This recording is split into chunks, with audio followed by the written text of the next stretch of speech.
if you carry me up the stairs, I'll tell you a secret."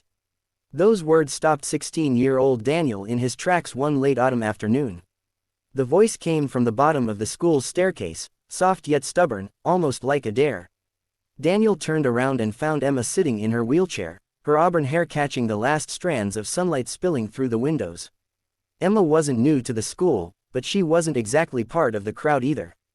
A car accident when she was 8 had taken away her ability to walk, and though she had learned to navigate the world differently, the stares, the whispers, and the pitying smiles often weighed heavier than the wheelchair itself.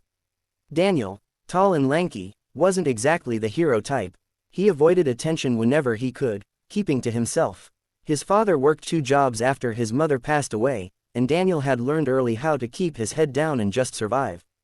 But something about Emma's words that day, half challenge, half plea, made his heart tighten. He hesitated and muttered, "The elevator's just down the hall." Emma's lips curled into the faintest smirk. "I know, but sometimes the elevator feels like a reminder. Like a big sign that says I can't do what everyone else can. So today, just once, I want to feel like someone's willing to climb with me, not just go around me. So what do you say?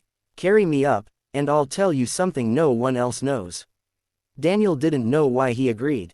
Maybe it was the defiance in her voice, or the loneliness he recognized in her eyes, a loneliness that mirrored his own.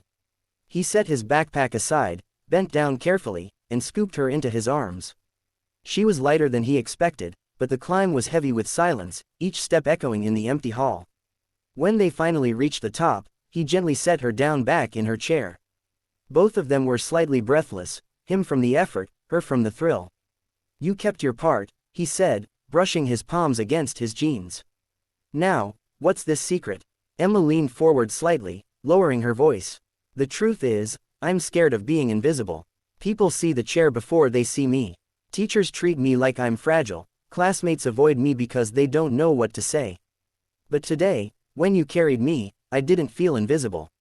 I felt seen." Those words dug into Daniel's chest deeper than he expected. He hadn't realized until that moment how much he wanted someone to see him too. Not the quiet boy with worn-out shoes, not the kid whose dad couldn't make it to parent-teacher nights, but him. From that day on, a friendship bloomed. They started meeting after classes, sometimes sharing lunch, sometimes just sitting under the big oak tree outside the school. Emma taught Daniel how to notice small joys, the colors in the sunset, the sound of laughter drifting from the cafeteria. Daniel, in return, listened when Emma spoke about her fears, her dreams, and her stubborn belief that life could still be beautiful, even from a chair. But their journey wasn't smooth. One afternoon, as Daniel helped Emma through the crowded hallway, a group of boys snickered. "Careful, Dan, don't drop your princess," one of them mocked. Another added, "Maybe she'll reward you with her big secret. Oh wait, she can't even stand up." Emma froze, her cheeks burning. Daniel's fists clenched, but he swallowed the urge to fight. Instead, he wheeled her out to the courtyard, where silence stretched between them. "Why didn't you say anything?" Emma finally asked, her voice trembling. "Because if I had," Daniel whispered, "they'd just hurt you more tomorrow. And I don't know if I'm strong enough to protect you every time." Her eyes softened. "You don't have to fight my battles.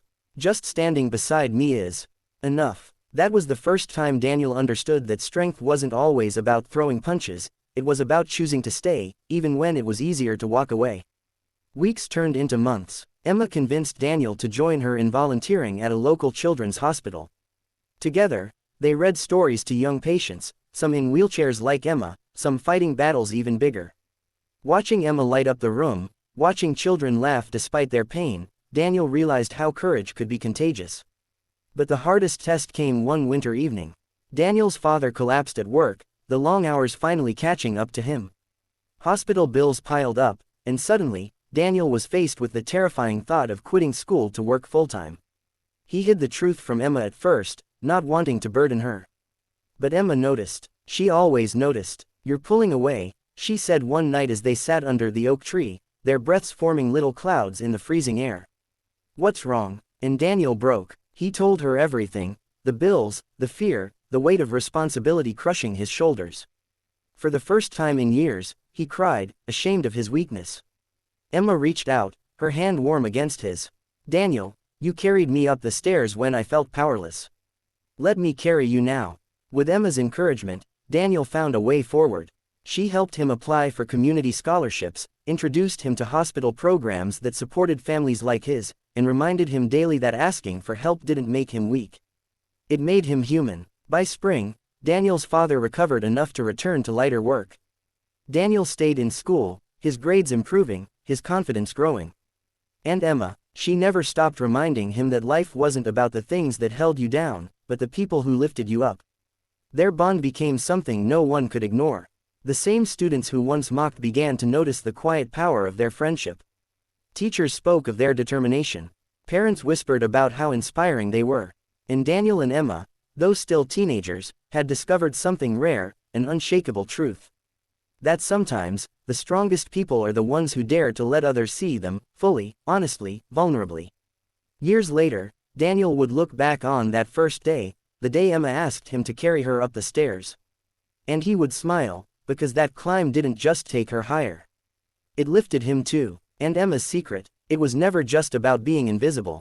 It was about teaching Daniel, and everyone who met her, that kindness has the power to turn weakness into strength, strangers into family, and silence into hope.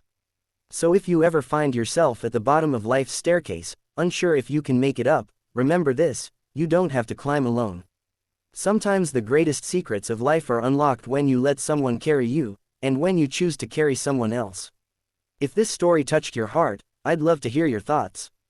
Please share your feelings in the comments. Your words might just inspire someone else today. And don't forget to subscribe to my channel, Be Kind Always, where we share powerful, heart-touching stories that remind us of the beauty of compassion. Remember, one small act of kindness can change someone's entire world.